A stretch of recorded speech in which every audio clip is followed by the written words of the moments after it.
បាទជំរាបសួរពុកម៉ែបងប្អូនថ្ងៃនេះមកបង្ហាញពីដង្ហើរសម្រាប់ដាក់ចក្រានប្រេងបាទហើយគៀកចូលឆ្នាំចិននេះក៏យើងមាន promotion ពិសេសបាទគឺពុកម៉ែបងប្អូនទិញប្រភេទដង្ហើរសម្រាប់ដាក់ចក្រានប្រេងຂະຫນាតមួយណាក៏បានបាទពុកម៉ែបងប្អូនឬក៏ទិញជាចង្ក្រានប្រើប្រេងបាទប្រភេទចង្ក្រានប្រើប្រេងយើងនឹងមាន promotion ថែមតាគៀបសម្រាប់ចាប់អគុយបាទតាគៀបសម្រាប់ចាប់អគុយជូនមួយ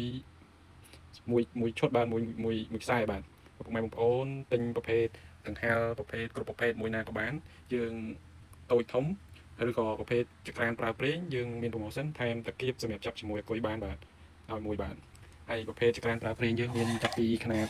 2.94បាទនេះគឺຂະຫນាត2.94សម្រាប់ដាក់ចក្រានប្រេងកន្លមកកាត់140ចុះបាទ2.94បាទមួយឈុតបាទតម្លៃសមរម្យទេបាទពុកម៉ែបងប្អូនមានតម្រូវការអាចទាក់ទងមកបាននេះຂະຫນាតតូចបាទຂະຫນាត1គីឡូ140ចុះក្រោមដាក់បានបាទហើយចំពោះមួយទៀតបន្ទាប់ពីនឹងមកគឺຂະຫນាត4.5បាទនេះគឺ4.5ຂະຫນាតធំជាងនេះតិចបាទຂະຫນាត4.5នេះយើងអាចដាក់ប្រភេទគីឡូ180ចុះបាទ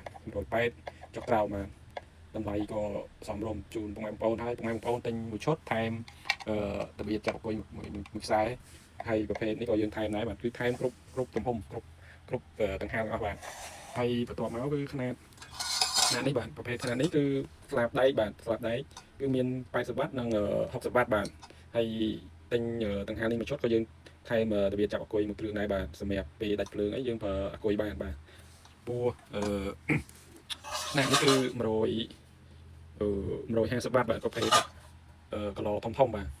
ហើយប្រភេទនេះក៏យើងថែមដែរថែមរបៀបសម្រាប់ចាប់អគុយមួយឈុតដែរបាទបើបងប្អូនមានតម្រូវការអាចតាក់ទងមកបានបាទហើយប្រភេទនេះ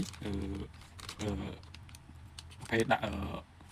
គីឡូធំដូចគ្នាបាទពីរនេះហើយមួយនេះដូចគ្នា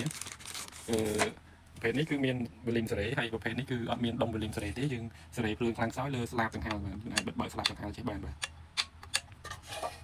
បងប្អូនមានតម្រូវការចង់បានຂະຫນាតមួយណាអាចតាក់ទងមកខាងយើងបានបាទយើងមានគ្រប់លេខគ្រប់ទំហំទាំងអស់បាទពុកម៉ែបងប្អូនមានតម្រូវការចង់បានប្រភេទដង្ហើមសម្រាប់ដាក់ចក្រានប្រេងអាចតាក់ទងមកខាងយើងបានបាទមានគ្រប់លេខគ្រប់ទំហំបាទ